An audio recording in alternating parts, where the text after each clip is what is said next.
వాళ్ళు అడిగినంత మనం ఇవ్వడము, లేదా ఈ మధ్య కాలంలో పెళ్ళిళ్ళలో చాలా అయిపోయినాయి. అంటే ఇచ్చే వరకు కదలరు అక్కడి నుంచి.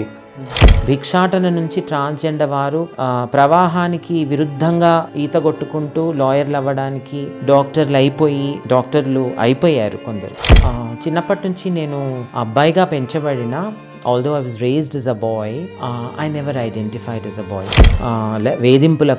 లైంగిక వేధింపులకు, ఒక స్థాయిలో లైంగిక దాళ్లకు గురయ్యాను. So very many transgender persons చిన్నప్పుడే బాల్యంలోనే ఇంట్లోంచి వెలివేతైపోయి అన్ని వ్యవస్థల్లో ఉన్నట్టు ఈ వ్యవస్థలో కూడా కేయాస్ ఉంది. ఎటువంటి సపోర్ట్ సిస్టమ్ లేని వారికి ఇది ఒక సపోర్ట్ సిస్టమ్ అవుతుంది. కానీ ఇక్కడున్న ఎంపికలు, choices, options, begging and sex work, that is sad. కానీ ఇప్పటికీ ట్రాన్స్జెండర్ యువతకు ఎన్నో ఆశలు ఉన్నాయి. సిఇఓలు అవ్వాలని ఆశలు ఉన్నాయి, మెంబర్స్ ఆఫ్ పార్లమెంట్ అవ్వాలని. కొందరు ట్రాన్స్జెండర్ వారు ప్రత్యర్థులయ్యారు ఎన్నికల్లో. ఎయిర్ కండిషన్డ్ వాహనంలో వెళ్ళినప్పుడు చప్పట్లు కొట్టుకుంటూ ఒక ట్రాన్స్జెండర్ మహిళ వచ్చేసి వాళ్ళ ఏసీ కార్ని మురికి పట్టించేసింది, లేకపోతే రచ్చ చేసింది. కానీ చరిత్ర ఎవరికి తెలుసు? నమస్కారం, నా పేరు Vyjayanthi. Welcome to the RRR show. నేను ట్రాన్స్జెండర్ వ్యక్తిని. సమాచార హక్కుల చట్టాలని వాడి ట్రాన్స్జెండర్ సముదాయానికి ఆ అభ్యున్నతి వైపు పురోగమించడానికి RTI చట్టాన్ని వాడుతున్నాను. ఈరోజు ఈ చర్చలో ఎన్నో విషయాలు చర్చించుకుంటామని ఆశిస్తున్నాను. సో వితౌట్ ఎనీ డిలే వెంటనే ఈ ఎపిసోడ్ని స్టార్ట్ చేసేద్దాం. ఆల్సో ఫుల్ లెంత్ ఎపిసోడ్ కోసం లేజీ మసిల్ యూట్యూబ్ ఛానల్ని సబ్స్క్రైబ్ చేయండి. ఆల్సో దీని నుండి జనరేట్ అయిన షార్ట్ అండ్ ఇన్ఫర్మేటివ్ వీడియోస్ కోసం ది RRR షో అనే ఛానల్ని సబ్స్క్రైబ్ చేయడం మిస్ అవ్వద్దు.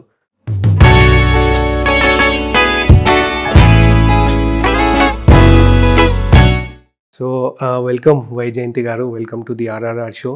నాకు మీతో చాలా మాట్లాడనుండి, మీ గురించి చాలా తెలుసుకోవాలని, చాలా బర్నింగ్ క్వశ్చన్స్ కూడా ఉన్నాయి. సో పర్టికులర్లీ ఈ కాలం గురించి మాట్లాడితే సొసైటీలో చాలా రకాల ప్రొఫెషన్స్ ఉంటాయి. అన్ని ప్రొఫెషన్స్లో మేల్ అండ్ ఫీమేల్ ఉంటారు. I'm considering begging and other things are also kind of a profession. దాంట్లో మేల్ అండ్ ఫీమేల్ వాళ్ళు ఒక రకంగా ఉంటే, ఎస్పెషలీ ట్రాన్స్జెండర్ పీపుల్ కానీ అదర్ జెండర్స్ కానీ, వాళ్ళు అడిగే విధానం చాలా డిమాండింగ్ ఉంటుంది. Let's say I to have a traumatic experience. Especially ట్రైన్స్లో ఇవ్వకపోతే, అంటే వాళ్ళు ఇచ్చేదాకా మనం వాళ్ళు అడిగినంత మనం ఇవ్వడము, లేదా ఈ మధ్య కాలంలో పెళ్ళిళ్ళలో చాలా అయిపోయినాయి. అంటే ఇచ్చే వరకు కదలరు అక్కడి నుంచి. మా రిలేటివ్స్ కానీ నేను విన్నా అండ్ చూసినా కూడా. ఎందుకు ఇంత డిమాండింగ్గా ఉంటుంది వాళ్ళ అడగడం కూడా? రాడికలైజేషన్ కాబోలు అంతే అనుకుంటాను నేను. ఒక సముదాయానికి తరతరాల నుంచి when a certain section of society, certain communities are deprived, denied, pushed to the fringes and margins of society, వెలివేతయ్యి పొలిమేరల్లో ఉన్నప్పుడు వాళ్ళలో ఒక రకమైనటువంటి కోపము ఉద్ధృతమైపోతుంది. It gets radicalised. That has to be the reason. At the same time that does not mean that I support this kind of behaviour. No, I don't. ఇది అవుతున్నప్పుడు తీవ్రంగా అదే యాచన భిక్షాటన పురుషులు చేస్తున్నారు, మహిళలు కూడా కొందరు చేస్తున్నారు. కొందరు కాషాయ వస్త్రాలు వేసుకొని చేస్తారు, కొందరు క్రైస్తవులు తెల్ల వస్త్రాలు వేసుకొని చేయొచ్చు, కొందరు ఆకుపచ్చ వస్త్రాలు వేసుకున్న వేరే మతం వారు వస్తారు కదా, పలు మతాల నుంచి వస్తారు భిక్షాటనకు. అందరూ చేస్తున్నారు. వాళ్ళు ఇలా ఎక్స్టార్షన్ అవుతుందా, ఇలా బలవంతంగా అరవడము, చప్పట్లు కొట్టడము అవుతుందా?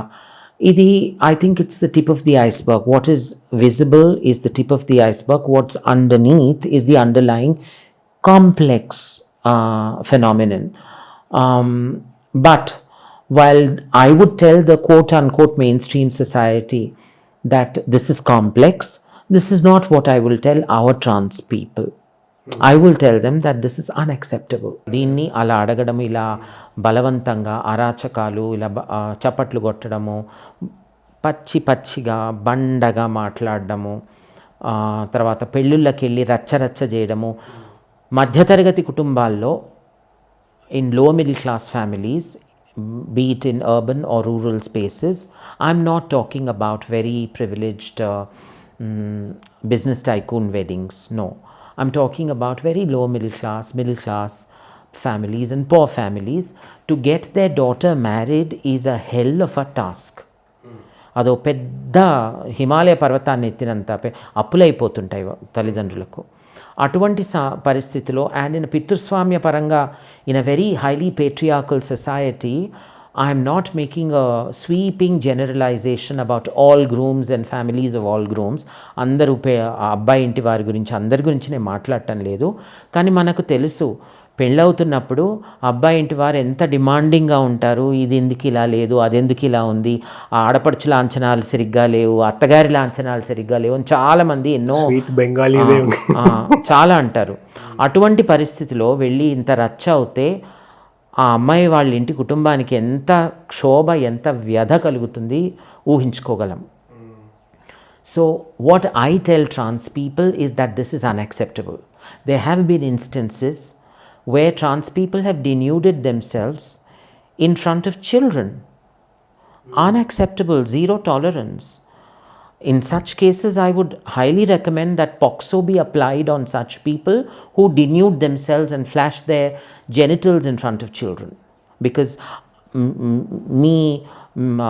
మీ కజిన్, మీ తమ్ముడో చెల్లెలో లేకపోతే మీ మేనకోడలో, మీ అక్కయ్య పిల్లలకో ఎనీ చిల్డ్రన్, పిల్లలు, మీ కుటుంబంలో ఉన్న పిల్లల ముందు ఎవరో వెళ్తున్న మగాడో మహిళను వచ్చేసి బట్టలు ఇప్పేసి చూపిస్తే పాక్సో పడదా? సో ఇక్కడ కూడా అటువంటి బట్ మా ట్రాన్స్ వాళ్ళతో మాట్లాడినప్పుడు నేను ఇలాగే మాట్లాడతాను, that this is unacceptable and that the law will be applied in severity on such people.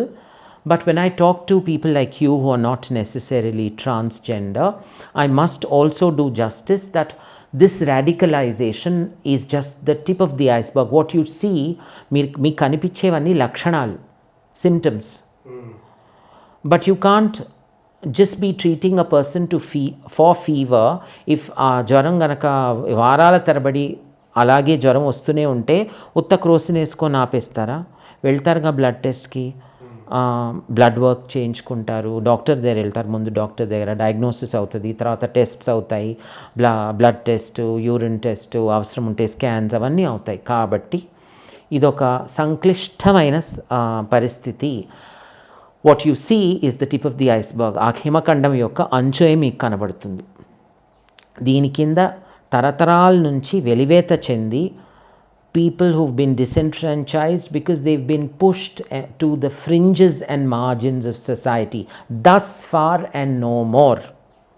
ఒకవైపు దైవీకరణము, ఇంకోవైపు రాక్షసీకరణం. అంటే మహిళలకు కూడా ఇది ఉంది. మహిళల్ని విమెన్స్ డే నాడు నువ్వే దుర్గా, నువ్వే సరస్వతి, నువ్వే లక్ష్మి, కూర్చో పూజిస్తాము అంటారు. కానీ అది మహిళల ఆసన. అంటే గుళ్ళు కట్టమని మహిళలు అడుగుతున్నారా, మా కోసం గుళ్ళు కట్టి మమ్మల్ని ఆరాధించండి అని. అలాగే ట్రాన్స్జెండర్ వారు, సగటు ట్రాన్స్జెండర్ వారికి కూడా ఆశలు ఉన్నాయి. ఇప్పటి ట్రాన్స్జెండర్ యువతకు, today's transgender youth who's trying to swimming against the tide, ప్రవాహానికి విరుద్ధంగా ఈత కొట్టుకుని వెళ్తున్న ట్రాన్స్జెండర్ యువతకు ఐఏఎస్ ఆఫీసర్ అవ్వాలన్న కోరిక ఉంది, గ్రూప్ 1 గెజెటెడ్ ఆఫీసర్ అవ్వాలన్న కోరిక ఉంది, లాయర్ అవ్వాలన్న కోరిక ఉంది. సో ట్రాన్స్జెండర్ యువతకు చాలా చాలా చాలా కోరికలు ఉన్నాయి. ఆ కోరికలు నెరవేరాలంటే ఈ things that are holding transgender people in thrall, సంకెళ్ళలాగా ఏదైతే ట్రాన్స్జెండర్ వారిని కట్టివేస్తుందో ఆ సంకెళ్ళను, ఆ దాస్య శృంఖలాలను తెంచివేయాలి. One of the ways to do that is education, formal or even otherwise. యువతకైతే ఎడ్యుకేషన్ తీసుకోవాలని చాలా తపన ఉంది. ఎందరో ఇప్పుడు కొందరు మా ట్రాన్స్జెండర్ వారి గురించి వచ్చిన ప్రస్తావన వచ్చినప్పుడు, when there's a mention about transgender people, the first thing that non-transgender people speak of is this begging racket. But nobody talks about the 2 transgender doctors at Usmania General Hospital who are at the ART center, who were at the ART center, but now they're doing post-graduation. They were MBBS doctors, and there was a huge news splash about it. Prativarta patrikalo channel lo vari interviews వచ్చాయి. ఒకరు ఇప్పుడు emergency medicine ESI Sanath నగర్లో emergency medicine PG చేస్తున్నారు. ఇంకోరు orthopaedics PG చేస్తున్నారు. వారి గురించి అసలు ప్రస్తావనే రాదు. కొందరు ఇప్పుడు లా చదవడానికి లా సెట్ రాశారు, కొందరు ఎంబీఏ పూర్తి చేశారు. సో ఇటువంటి చక్కటి మిమ్మల్ని విమర్శించటం లేదు. This is not a personal tirade or attack on you, but as much as it is important for people to show transgender people the mirror, మీరు అద్దం పట్టి ట్రాన్స్జెండర్ యువతకు అద్దం పడుతున్నారు. మనకు కూడా మనం అద్దం పట్టుకోవాలి. మన ఆలోచనలు ఎందుకు పరంపరాగతంగా వస్తున్న ట్రాన్స్జెండర్ వృత్తులపైనే ఎందుకుంది? భిక్షాటన నుంచి ట్రాన్స్జెండర్ వారు ప్రవాహానికి విరుద్ధంగా ఈత కొట్టుకుంటూ లాయర్లు అవ్వడానికి డాక్టర్లు అయిపోయారు కొందరు. ఈ యువత పైన మనం ఎందుకు దృష్టి సారించటం లేదు? ఇది కూడా మనం మనల్ని ప్రశ్నలు అడుక్కోవాలి. మీ ప్రశ్నలు ఏవి తప్పు కావు. They very legit questions. Main stream media మనకి జనరల్లీ ఏం చూస్తుందో మనం అదే నమ్ముతాం. అక్కడ ఉండి వాళ్ళతో పాటు టైం స్పెండ్ చేస్తే, ఇప్పుడు మీరు అంటున్నట్టు టైం స్పెండ్ చేస్తే కానీ వాళ్ళల్లో ఇంకేమేమి ఉన్నాయో మనకు అర్థం కావు. ఇవి లెజిట్ క్వశ్చన్స్. ఇవి చాలా అవసరమైనటువంటి ముఖ్యమైనటువంటి ప్రశ్నలే. అండ్ నేను మీకు ఎలాగైతే ఈ హిమఖండానికి ఒక పెద్ద పునాది ఉంది కింద, this is just the tip of the iceberg, మీరు చెప్పేది అంచు, దాని కింద పెద్ద పునాది, the base of the iceberg is much more like 10 times or 100 times more than the tip of the iceberg అన్నట్టు. ట్రాన్స్జెండర్ వారికి ఇలా సమర్థించను. ట్రాన్స్జెండర్ వారితో మాట్లాడినప్పుడు ఇవన్నీ దీస్ ఆర్ జీరో టాలరెన్స్. మనం అభ్యుదయం వైపు వెళ్తున్నాము. అభ్యుదయం వైపు వెళ్తూ పాత నేరాలనే మళ్ళీ చేసుకుంటూ పోతామంటే ఒక్కసారి మనుషులు క్షమిస్తారు, రెండోసార్లు క్షమిస్తారు, మూడోసారి బొక్కలో తోసే అంటారు. సో అటువంటి పరిస్థితి ఎందుకు ఏర్పరచుకుంటున్నాం? మనము తల్లిదండ్రికే పుట్టాము, ఇదే గ్రహంలో పుట్టాము, మరేమో పరగ్రహ వాసులము గాము. సో మీ చైల్డ్హుడ్ ఎట్లా ఉండింది అంటే, ఇప్పుడు ముందు మాట్లాడుకున్నట్టు మెయిన్ స్ట్రీమ్ మీడియా ఏదైతే చూస్తుందో మెజారిటీ అట్లా ఉన్నా, బట్ చాలా మీలాంటి వాళ్ళు ఎడ్యుకేటెడ్ అండ్ సొసైటీకి ఏదో ఒకటి చేయాలనుకునే వాళ్ళు కూడా చాలామంది ఉంటారు. మీలాంటి వాళ్ళ ఎడ్యుకేషన్ ఆర్ చైల్డ్హుడ్ ఎట్లా ఉండింది అంటే, ఆట పట్టియడము ఇట్లాంటివన్నీ చేస్తూ ఉంటారు కదా. How was your childhood life? 4-5 ఏండ్లు 6 ఏండ్ల వరకు బాగానే ఉండింది. కానీ చిన్నప్పటి నుంచి నేను అబ్బాయిగా పెంచబడిన, although I was raised as a boy, I never identified as a boy. And చిన్నప్పటి నుంచి ఆడెంగిలి అనడము, 0.5 అనడము, కొజ్జ అనడము, ఈ బూతు పదాలు, పచ్చి బూతులు, harassment, children suffer, gender non conforming children అంటే ఎవరైతే అబ్బాయిలు ఇలా ఉండాలి, అమ్మాయిలు ఇలా ఉండాలి అనొక, there are stereotypes in society. దానికి అనుగుణంగా ఉండని పిల్లల్ని జెండర్ నాన్ కన్ఫార్మింగ్ చిల్డ్రన్ అంటారు. నేను ఒక జెండర్ నాన్ కన్ఫార్మింగ్ చైల్డే ఉన్నాను అప్పుడు. ఎందుకంటే నాకు పింక్ అనే కలర్ చాలా ఇష్టం ఉండేది. తర్వాత అప్పుడప్పుడు నేను కాటికేసుకునే మనిషిని, అంటే చిన్నప్పుడే. సో ఇవన్నీ ఇతరులు నేర్పించినవి కావు కదా, నేను స్వతహాగా చేస్తున్న విషయాలు. నాకు మా అమ్మని, మా పెద్దమ్మ కూతుళ్ళని చూస్తే మనము అనిపించేది. చాలా సింపుల్గా, చాలా సరళంగా చెప్పాలంటే, పురుషులని, మా నాన్నని, మా చిన్నాన్నలను, లేక మా మేనత్త కొడుకు, మా బావని, లేక మా పెద్దమ్మ కొడుకులను చూసినప్పుడు వాళ్ళు దెమ్ అనిపించేది. అందులో నన్ను నేను కలుపుకోలేదు. I never felt that I was one among them. When I looked at men, I felt them, వాళ్ళు. When I looked at the women in my house, I felt us, మనము. As simple as that. So I think that was the beginning of my gender dysphoria. And another thing about, because I didn't like my body, as I grew up, secondary sexual characteristics start kada at 13, 14.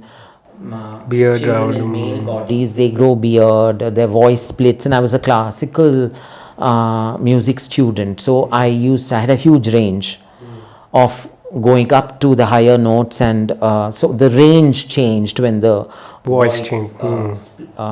changed. So అది నాకు అస్సలు నచ్చలేదు, అస్సలు నచ్చలేదు. ఎందుకు నాతో ఇలా అవుతుంది, ఇదేమిటి. అండ్ అదే సమయంలో 13-14 ఏళ్లలో పిల్లలు, స్కూల్లో ఉన్న పిల్లలు కోఎడ్లో ఉంటే కనుక అమ్మాయిలు అబ్బాయిల పట్ల ఒక వాళ్ళకి ఆకర్షణలు అవ్వడము, అబ్బాయిలు ఒకరినొకరు ఆమెనే నీ గర్ల్ ఫ్రెండ్ అని చెప్పడం, ఇలా వేళాకోళాలు అవుతూనే ఉంటాయి. అప్పుడు నాకు మా స్కూల్లో ఉన్న అబ్బాయిల పట్ల లైంగిక ఆకర్షణ కలిగేది. కానీ దాన్ని ఎలా అంటే, అది చెప్తే ఇంకా వెక్కిరింపు అవన్నీ ఎక్కువ అవుతాయి. కానీ నేను చెప్పకపోయినా నేను అంతేమీ ఒక మగరాయుడు మగధీరుడిలాగా నేను లేను.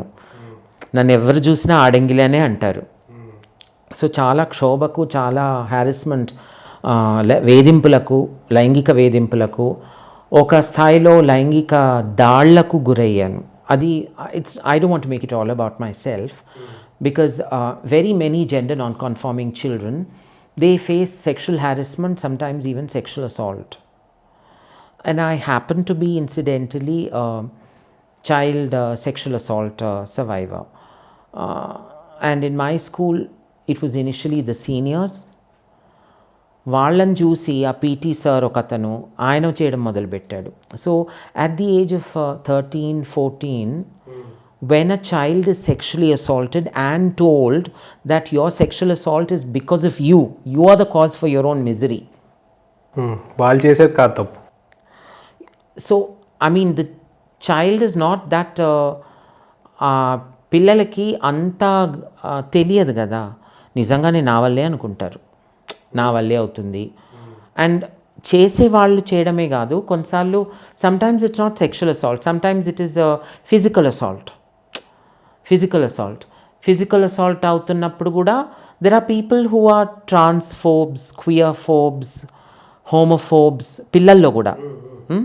So they will be children who will say something very cruel, very unkind.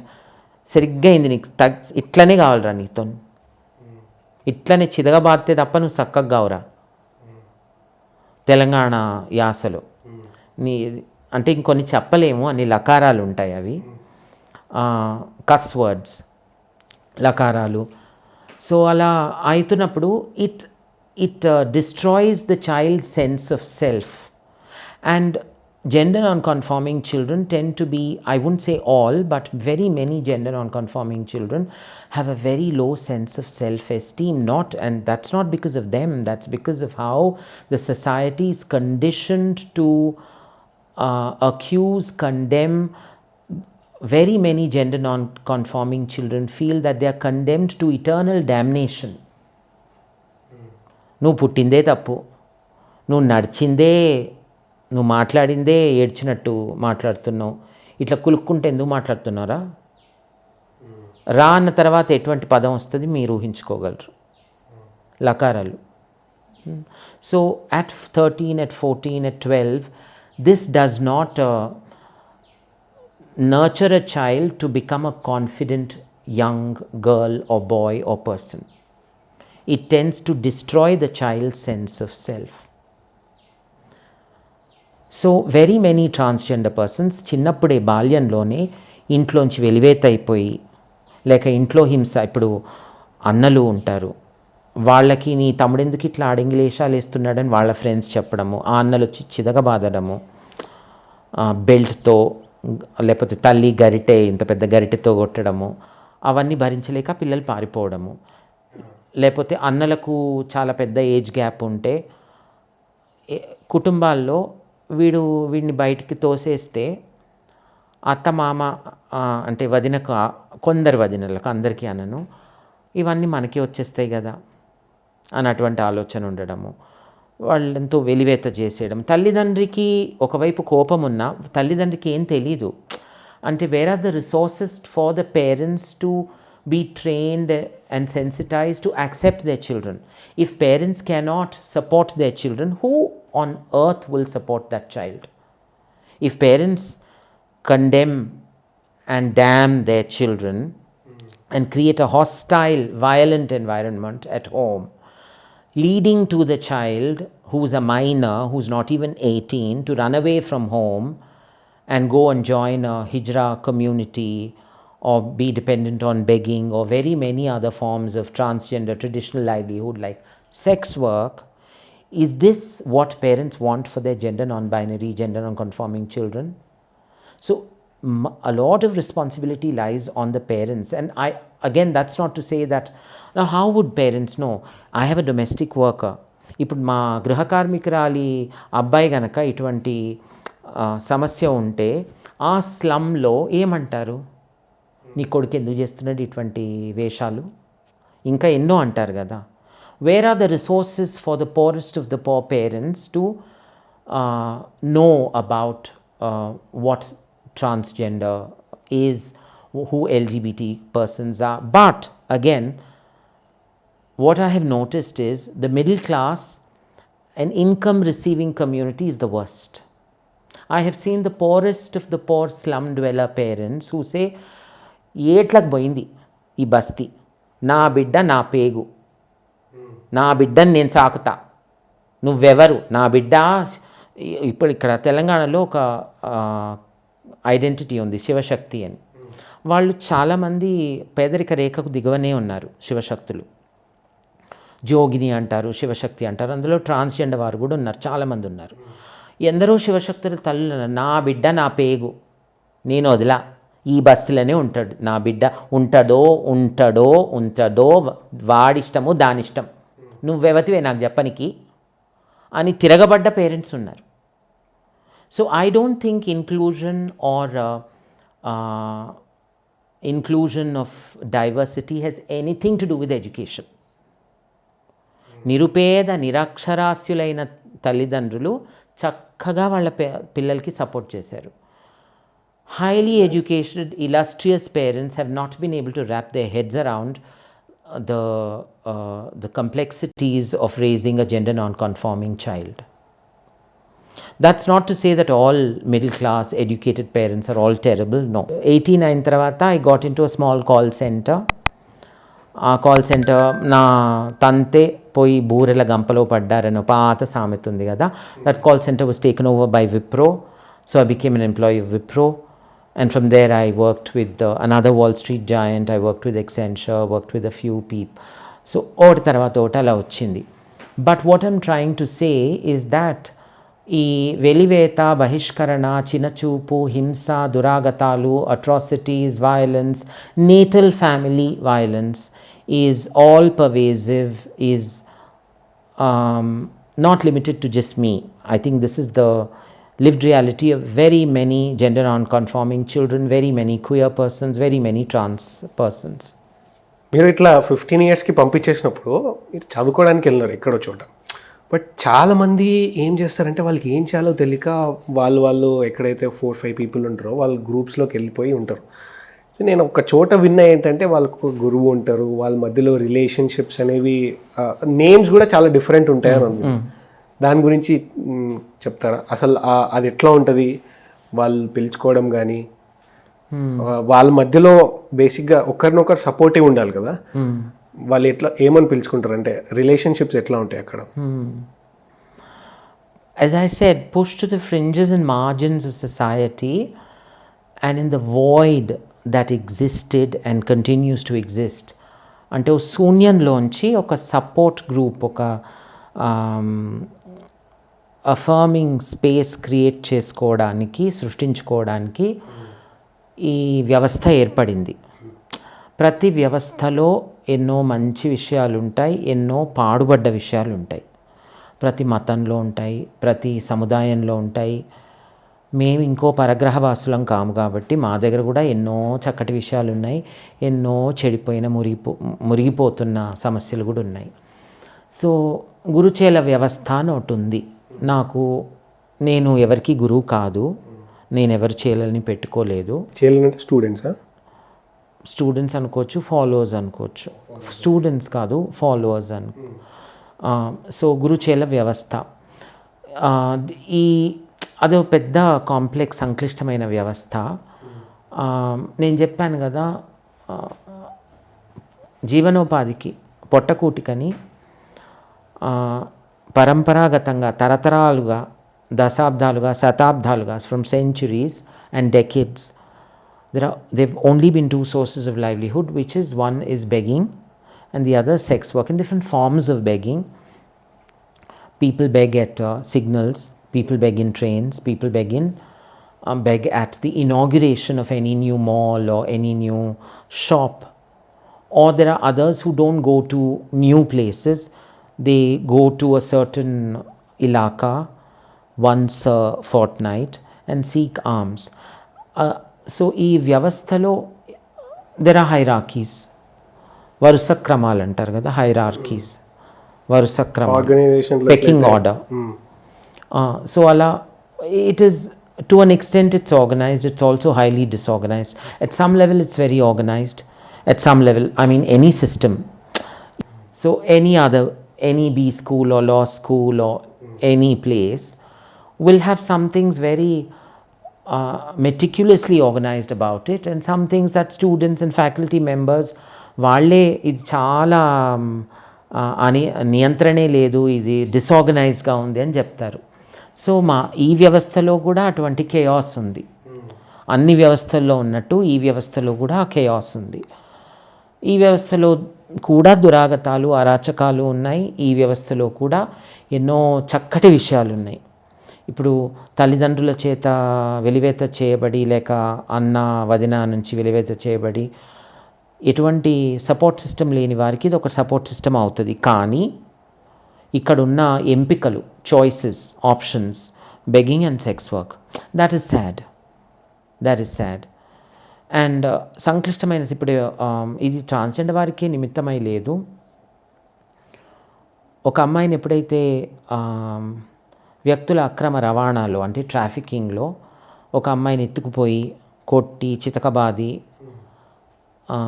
పస్తులు పెట్టి గ్యాంగ్ రేప్ చేయించి సామూహికంగా బలాత్కరించి ఆవిడ్ని తనని తాను ఒక పడుపు వృత్తి ప్రాస్టిట్యూషన్లో, సెక్స్ వర్క్లో తను వచ్చేట బ్రాతల్లో తనని తాను అందించుకునేటట్లు రాడికలైజ్ చేస్తారు కదా.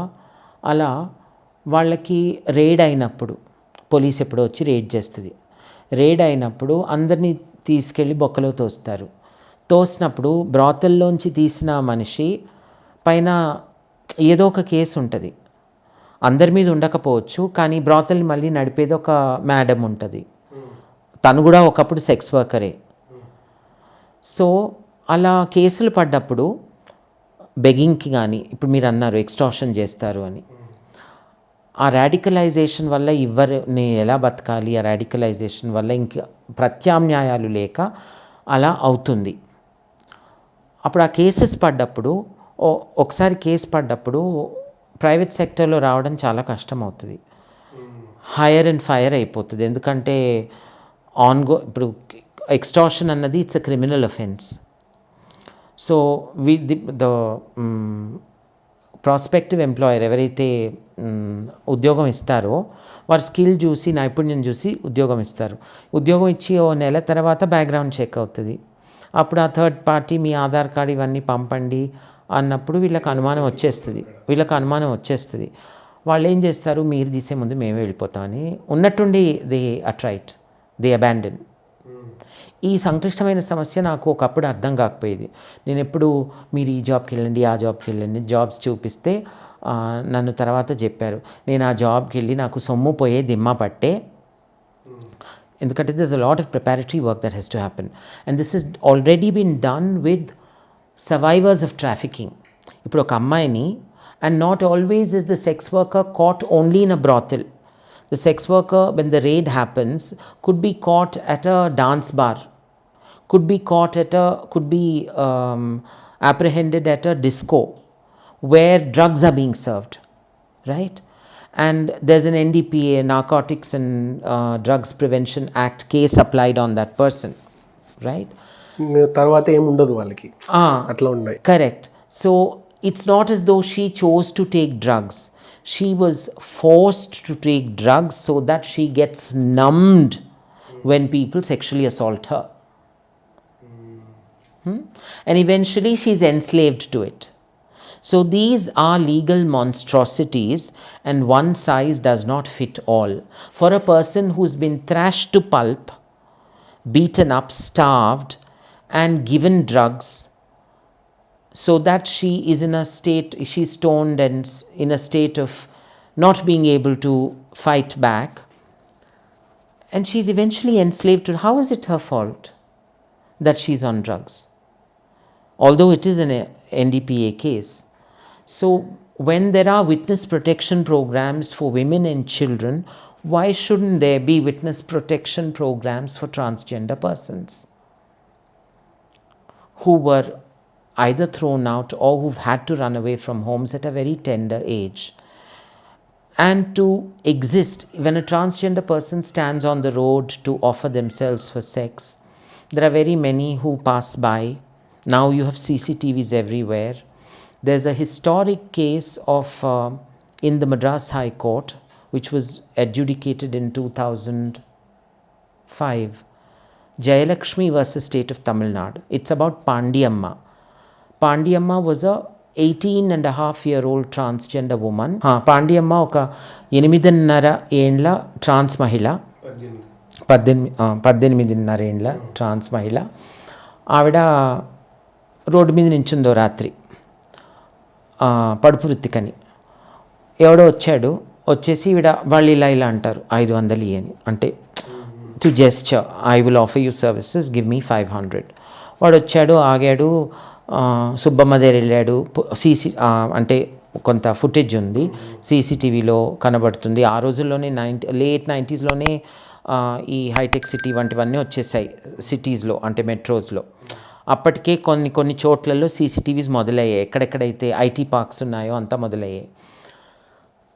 వాడు సుబ్బమ్మ దగ్గర వెళ్ళాడు, పుల్లమ్మ దగ్గర వెళ్ళాడు, బేరం పెట్టాడు, ఇటు పోయాడు అటు పోయాడు, పాండ్యమ్మ దగ్గర వచ్చేసి పొదల్లో వెళ్ళారు, ఏదో చేసుకున్నాడు. మళ్ళీ వెళ్ళేటప్పుడు వాడు డబ్బులు ఇవ్వలేదు. ఈవిడ తాళీలు కొట్టి రచ్చ చేసింది. వాడేం చేశాడు, వాడు స్మార్ట్ అలెక్, వాడు ఫోన్ చేసి, అప్పటికి మొబైల్ ఫోన్స్ ఉన్నాయి కదా, 100కి ఫోన్ చేసి, సార్ నేను ఐటీ ఎంప్లాయీ, నాకు రాత్రి షిఫ్ట్స్ ఉంటాయి కదా, నేను ఇంటికి వెళ్ళే టైంకి నాకు చాలా ఉధృతంగా I had to P in the bushes, and ఈ ట్రాన్స్ మహిళ వచ్చేసి షీఈ్ ఎక్స్టార్టింగ్ మీ అని ఒక కాల్ పెట్టేస్తే ఆడపైన ఎక్స్టార్షన్ కేసు పడింది.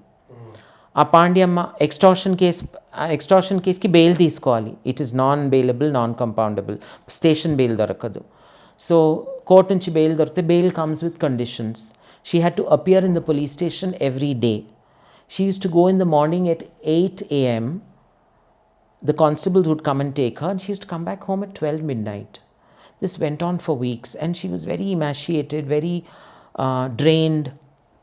Pandiyamma's mother and sister Jayalakshmi insisted on knowing, because they didn't know what was happening. So they said, what do you do for this long? And why does police come sometimes?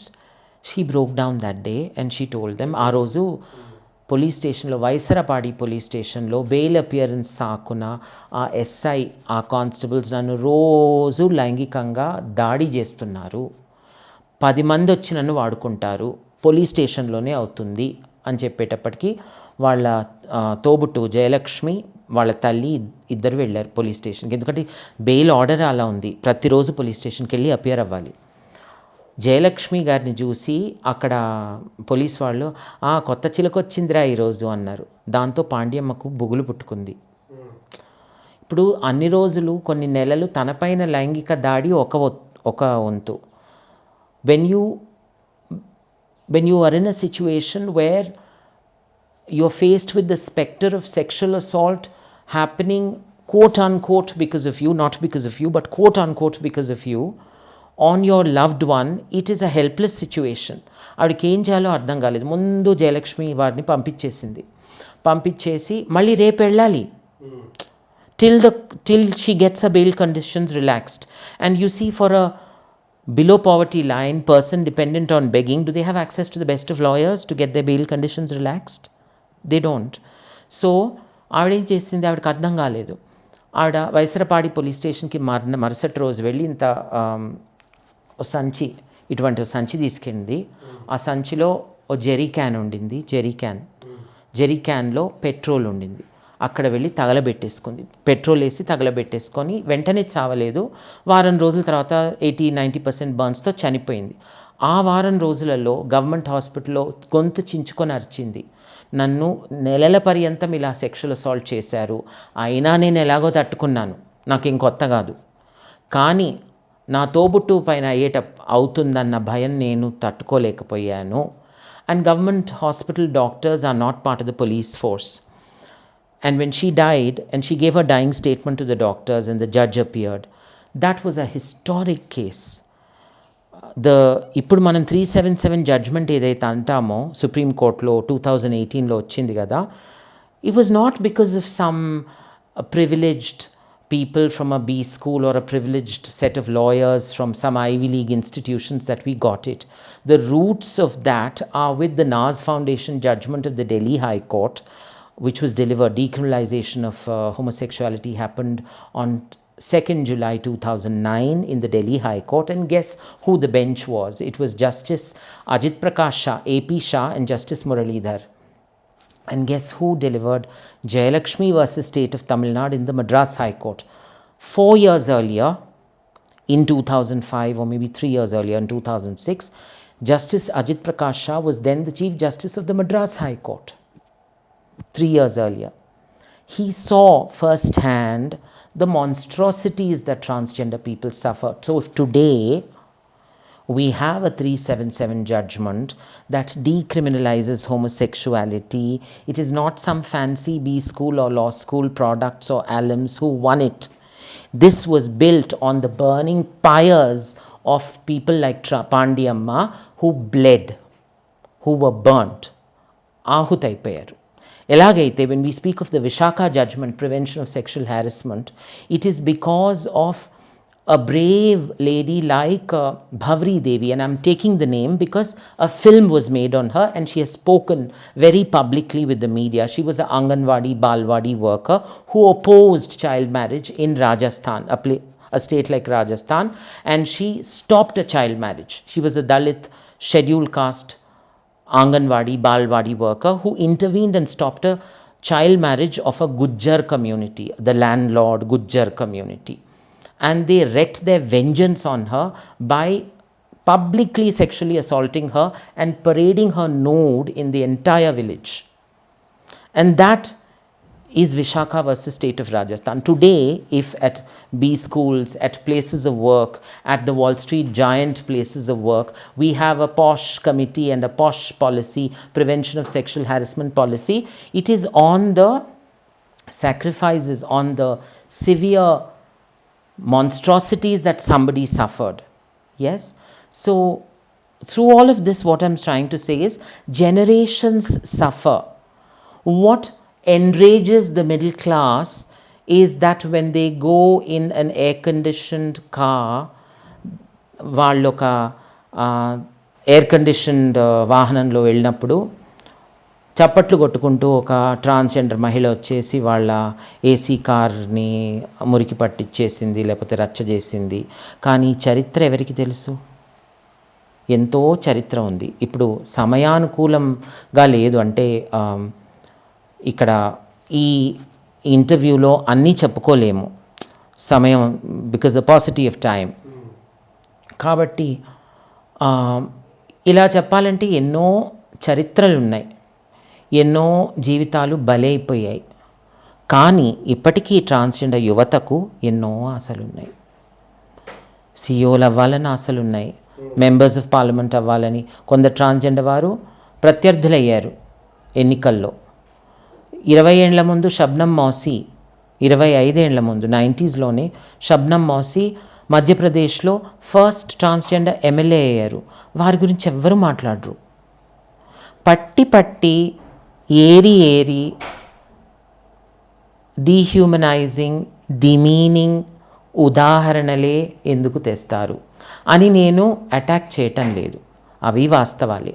So మీరు ఇన్ని అట్రాసిటీస్కి ఇంత దాడికి లోనైనారు కదా, so అందువల్లనేనా అంటే urban ఏరియాస్కి వాళ్ళందరికీ urban ఏరియాలో ఉండే వాళ్ళందరికీ తెలుసు అంటే ప్రైడ్ మంత్ అని, ప్రైడ్ వీక్ అని ఇదంతా జరుగుతుంది అని. బట్ అన్ని కమ్యూనిటీస్ అంటే టౌన్స్కి కానీ విలేజెస్కి కానీ ఇట్లాంటి ఒక రికగ్నిషన్ వీక్ కానీ రికగ్నిషన్ మంత్ కానీ ఉందని చెప్పడానికి మీరు ఏ విధంగా చెప్తారు? Pride week or pride month అని. ఐ థింక్ ఎవ్రీ డే, ప్రతిరోజు ప్రైడ్ డేనే, ప్రతిరోజు ప్రైడ్ వీకే, ప్రతిరోజు ప్రైడ్ మంతే. ఇది ప్రైడ్ అంటే బేసిక్లీ ఎల్జిబిటి ఆత్మగౌరవం. లిటరలీ అది పదానుసారంగా అనువదిస్తే అది అహంకారం అని కూడా అవ్వచ్చు, కానీ అది అహంకారం కాదు, ఆత్మగౌరవం, స్వాభిమాన్ అంటారు కదా హిందీలో, ఆత్మగౌరవం. ఇది ప్రైడ్ అన్న వేడుక పండగలాగా చేసుకుంటాము. వేడుక చాలా మట్టుకు ఇది పాశ్చాత్య దేశాల్లో మొదలైంది, కానీ అలా వాళ్ళు జూన్లో చేసుకుంటారు, జూన్లో ఇక్కడ కూడా అవుతుంది, కానీ ఇది జూన్కి మాత్రమే. ఇప్పుడు ప్రస్తుతం 377 తీర్పు వచ్చిన తర్వాత ఇది చాలా ప్రబలంగా ప్రైవేట్ సెక్టర్, నిజీ క్షేత్ర అంటారు హిందీలో, private sector, law schools, be schools, companies, గవర్నమెంట్లో పెద్దగా లేదు, అస్సలు లేదు, గవర్నమెంట్ పబ్లిక్ సెక్టర్లో లేనే లేదు, ప్రైవేట్ సెక్టర్లో చాలా ఉంది. అది కూడా పాశ్చాత్య దేశాల ప్రైవేట్ కంపెనీస్ ఏవైతే ఉన్నాయో విచ్ ఆర్ హెడ్ క్వార్టర్డ్, వారి ప్రధాన కార్యాలయాలు ఐరోపా దేశాల్లో, అమెరికాలో ఉన్న వాటిలో చాలా ప్రబలంగా ఉంది. అండ్ అంతేగాక చిన్న చిన్న కంపెనీస్లో లేదు ఇది. ఇప్పుడు భారతదేశంలో ఉన్న చిన్న చిన్న స్టార్టప్స్లో అంత లేదు. స్టార్టప్ అన్న పదం ఇప్పుడు ఒక 10 ఏళ్ల నుంచి బాగా ప్రబలంగా వాడబడుతుంది. లేదు అంటే బేసిక్గా ఎల్జిబిటి కమ్యూనిటీస్కి రికగ్నిషన్ లేదు అని అంటున్నారు. అంత అవగాహన లేదు. స్టార్టప్స్ ఇప్పుడిప్పుడే మొదలవుతున్నాయి కదా. I think they are struggling with survival. ఒకటి కొన్నిట్లో ఉంది కూడా, బికాజ్ కొన్ని స్టార్టప్స్ పెద్ద పెద్ద బీ స్కూల్స్ నుంచి వచ్చే ఆలమ్స్ మొదలు పెడతారు, వాళ్ళకి అప్పటికి ఆ శిక్షణ, ఆ ట్రైనింగ్ ఉంటుంది కాబట్టి కొంత ఉంది. కానీ చిన్న చిన్న కంపెనీస్ ఏవైతే ఏండ్ల తరబడి ఉన్నాయో, ఇండియన్ కంపెనీస్, అది ఒక లా ఫర్మే ఉండొచ్చు, హార్డ్ కోర్ లా ఫర్మ్లో ఇవన్నీ ట్యాక్స్ అటువంటి లా ఫర్మ్లో ఇవి చేస్తున్నారా, చేయటం లేదేమో. సో ఇవంతా ఒక స్థాయిలో ఉన్న పాశ్చాత్య దేశాల్లో వాళ్ళ ప్రధాన కార్యాలయాలు, హెడ్ క్వార్టర్స్ ఉన్న కంపెనీస్లోనే చాలా ఉంది. అండ్ ఇది మళ్ళీ ప్రైడ్స్ కూడా పెద్ద పెద్ద పట్టణాల్లో అవుతున్నాయి. ఇప్పుడు తెలంగాణలో అయితే ప్రైడ్ హైదరాబాద్ తప్ప ఇంకెక్కడా కాలేదు. కానీ కొన్ని రాష్ట్రాల్లో, ఉదాహరణకు వెస్ట్ బెంగాల్, గుజరాత్లో, అహ్మదాబాద్ మాత్రమే కాకుండా వదోదరా, వేరే వేరే చిన్న చిన్న Tier 2 సిటీస్లో కూడా ప్రైడ్స్ అయ్యాయి. ఈ ప్రైడ్ అన్న దీన్ని వాడుకొని అవగాహన పెంచడం ముఖ్యము. స్కూల్స్లో, నేను స్కూల్స్ నుంచి ఎప్పుడూ దూరంగా ఉన్నాను, స్కూల్స్కి ఎప్పుడూ వెళ్ళలేదు నేను చాలా మట్టుకు. స్కూల్స్లో, ఎందుకంటే స్కూల్స్లో పిల్లలు చాలా ఎదుర్కోవాల్సి వస్తుంది జెండర్ నాన్ కన్ఫార్మింగ్ పిల్లలకి. సో స్కూల్స్లోనే టీచర్స్కి అటువంటి ట్రైనింగ్ ఇవ్వబడితే, అది కూడా ఒక పెద్ద కాంట్రవర్సీ అయింది. ఎన్సీఆర్టీ కరిక్యులం అది దాన్ని జత చేయబోయింది. They try to update that curriculum. There was a huge backlash. పెద్ద certain sections of people on Twitter, social మీడియాలో ఉన్న వాళ్ళు దాన్ని చాలా విరోధించారు. మా పిల్లల్ని ఏదో తయారు చేయబోతున్నారు అని. సో పిల్లలు అన్నప్పుడు ఇవన్నీ మొదలైపోతాయి. So I have always kept away from, పాఠశాల నుంచి దూరంగా ఉన్నాను నేను. ఎప్పుడు కళాశాలలు, విశ్వవిద్యాలయాలకే వెళ్ళాను నేను, యూనివర్సిటీస్ అండ్ కాలేజెస్. కానీ ఎందరో మా సముదాయం వారికి ప్రైడ్ అన్నది ఒక రకంగా ఎన్నికల్లాగా అనిపిస్తుంది. భారత ప్రభుత్వం లోక్సభ ఎన్నికలు అయినప్పుడు 5 ఏళ్లలో ఒకసారి అవుతుంది కదా, అప్పుడు అందరూ తెట్ట మీద తేనెటీగలు వచ్చి వాలినట్టు అందరూ వచ్చి పడతారు.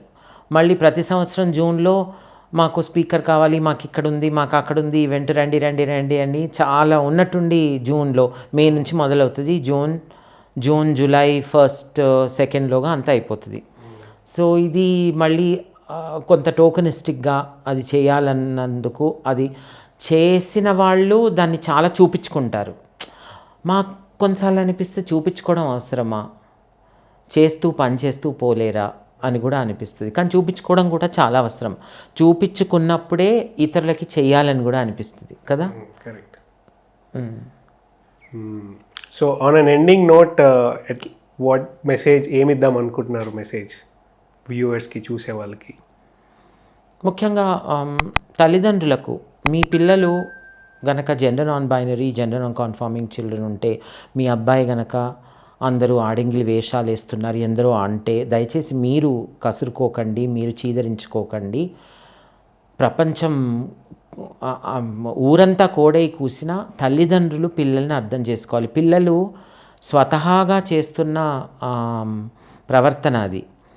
కాబట్టి ముఖ్యం ఏంటంటే పిల్లలు చదువుకోవడము, పిల్లలకి బంగారు భవిష్యత్తు ఉండడము, పిల్లలు బాధ్యత కలిగిన పౌరులు అవ్వడము, దాట్ ఈస్ మోర్ ఇంపార్టెంట్. పిల్లలు ఆరోగ్యంగా ఉండడం.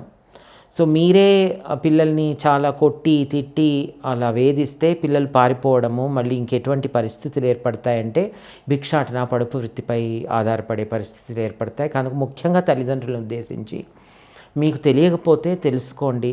మనోవైజ్ఞానికులు ఉన్నారు, సైకాలజిస్ట్, సైకాట్రిస్ట్స్ ఉన్నారు, సోషల్ వర్కర్స్ ఉన్నారు, ప్రభుత్వేతర స్వచ్ఛంద సంస్థలు, ఎన్జిఓస్ ఉన్నాయి, నాన్ గవర్నమెంటల్ ఆర్గనైజేషన్స్. వాళ్ళ నుంచి సహాయం తీసుకోండి. ఇప్పుడు నాకు ఎన్నో విషయాలు నాకు తెలియవు, కొన్ని లా గురించి కొన్ని విషయాలు తెలిసినా ట్యాక్స్ ప్లానింగ్ గురించి పెద్దగా తెలియదు. తెలిసిన వాళ్ళని అడిగి తెలుసుకుంటాం కదా. కాబట్టి అలా అడిగి తెలుసుకోవడము అది తల్లిదండ్రులకు. తోబుట్టువులకు కూడా దయచేసి వీడిని గెంటేస్తే అమ్మ నాన్న ఆస్తంతా మనమేం ఎక్కేస్తామన్న ఈ ఆలోచన మంచిది కాదు. వాళ్ళు మీకెంత తల్లిదండ్రులో వాళ్ళకు కూడా అంతే తల్లిదండ్రులు. మీ సొంత తోబుట్టు కాబట్టి మీరు అర్థం చేసుకోవాలి. అది ఇలా మార్పు రాదేమో, కొద్ది కొద్దిగా అంచెలంచెలుగా మార్పులు వస్తుంటాయి. విద్యా సంస్థలకి, కళాశాలలు, పాఠశాలలు, విశ్వవిద్యాలయాల్లో prevention of sexual harassment committee ఉన్నట్టే ర్యాగింగ్ని నిషేధిస్తూ ఉన్నాయి. ఆ యాంటీ ర్యాగింగ్ కమిటీస్ అన్నీ క్వియర్, ట్రాన్స్జెండర్ స్టూడెంట్స్ పైన అయిన ర్యాగింగ్ని కూడా ప్రత్యేకంగా వాళ్ళు దృష్టి కేంద్రీకరించి పరిశీలించాలి. ఎందుకంటే LGBTIQ స్టూడెంట్స్ పైన వాళ్ళ క్లాస్మేట్సే కొన్నిసార్లు ఎన్నోసార్లు వేధింపులు, దాళ్ళు అవుతుంటాయి. దాని పట్ల ముందు ఫ్యాకల్టీ, అడ్మినిస్ట్రేషన్ వాళ్ళు ట్రైన్ అయ్యి వాళ్ళు ముందు శిక్షణ పొంది ఆ ర్యాగింగ్ అవ్వకుండా వాళ్ళు కాపాడుకోవాలి. ప్రభుత్వాలకు, ప్రైవేట్ సెక్టర్కి transgender cheque book charity, go beyond cheque book charity. మీ దగ్గర ఓ ట్రాన్స్జెండర్ లేక గే పురుషులైతే ఇప్పుడు చాలామంది ఉన్నారు ఆల్రెడీ మెయిన్ స్ట్రీమ్ ఎంప్లాయ్మెంట్లో. ట్రాన్స్జెండర్ వాళ్ళు కూడా స్వయం ఉపాధిలో, ప్రైవేట్ రంగంలో, ప్రభుత్వ రంగంలో మేము చాలా పోరాడుతున్నది హారిజాంటల్ రిజర్వేషన్స్ గురించి. ప్రభుత్వ రంగంలో హారిజాంటల్ రిజర్వేషన్ ఉండాలి. ప్రభుత్వ రంగంలో కూడా మా ట్రాన్స్జెండర్ వాళ్ళు వారి ప్రతిభను వ్యక్తీకరించుకునేటట్లుగా, for them to realise the full potential. We would like మా ట్రాన్స్జెండర్ వారు కూడా UPSC రాసి IAS officers, IPS officers, judges అవ్వాలి. ప్రైవేట్ సెక్టర్లో కూడా మా ట్రాన్స్జెండర్ వాళ్ళు ప్రవేశ స్థాయిలోనే ఉండకుండా vice president, senior vice presidents అలా ముందుకు సాగిపోవాలి. ఇప్పటికీ ప్రయత్నాలు మొదలైపోయాయి. రాబోయే 5 ఏళ్లలో అక్కడక్కడ మా ట్రాన్స్జెండర్ వరకు తప్పకుండా కనబడతారు.